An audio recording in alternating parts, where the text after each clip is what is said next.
Makanya artinya kalau kita pergi ke sumur, selama air sumur itu tetap suci, maka ia boleh kita pakai untuk berwudu atau mandi atau menyucikan pakaian yang sudah terkena najis. Jadi air mutlak. Kemudian ada nanti air musammas. Air musammas.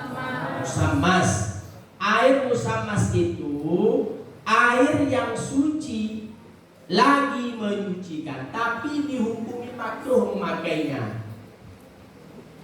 Dihukumi makruh. Boleh kita pakai, tapi dia makruh hukumnya. Apa contoh airnya? Air yang dipanaskan. Makanya nanti kalau misalnya ada tong di belakang rumah, tiba-tiba tong itu terkena sinar matahari, airnya panas, air itu sekalipun suci, tapi dia dihukumi makruh memakainya. Boleh dipakai? Boleh, karena dia makruh, hanya mendapatkan hukum makruh, tapi dia tetap suci. Nah, itu nanti disebut dengan air musammas. Kemudian air mustakmal. Air mustakmal. Ini jenis air yang ketiga.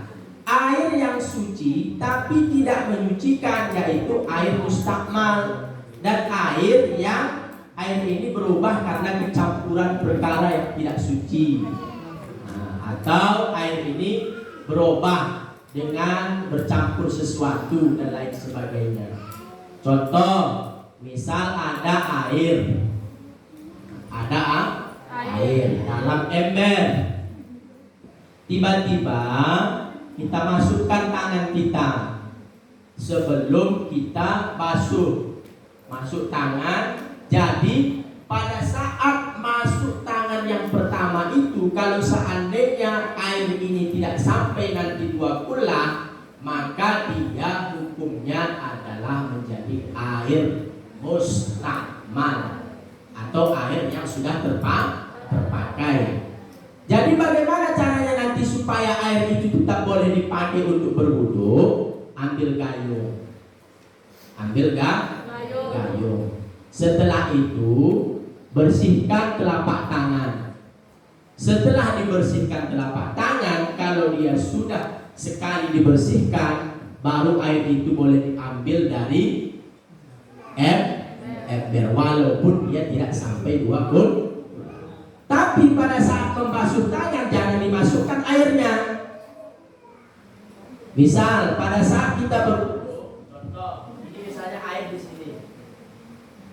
Pada saat kita berwudu, pertama kita cuci dulu tangan ini.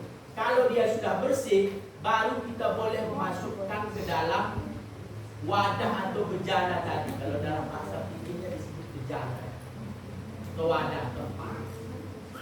Dimasukkan tangan ini, air yang di sini menjadi suci. Jadi caranya nanti ini boleh langsung dipakai, bukan dipakai.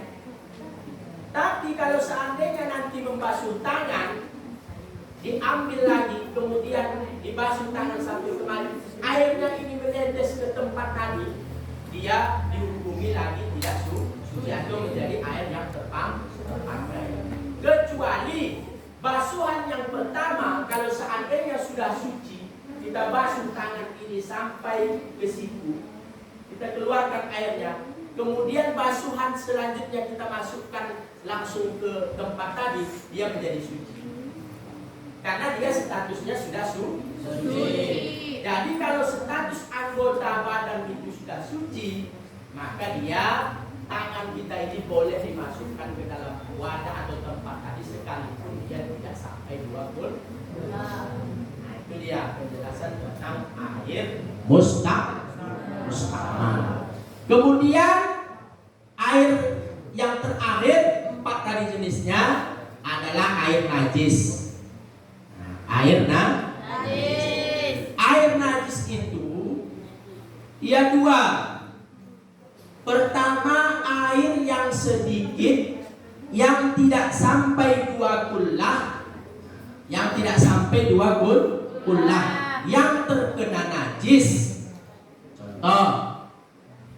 Misal aqua gelas, tiba-tiba terbuka.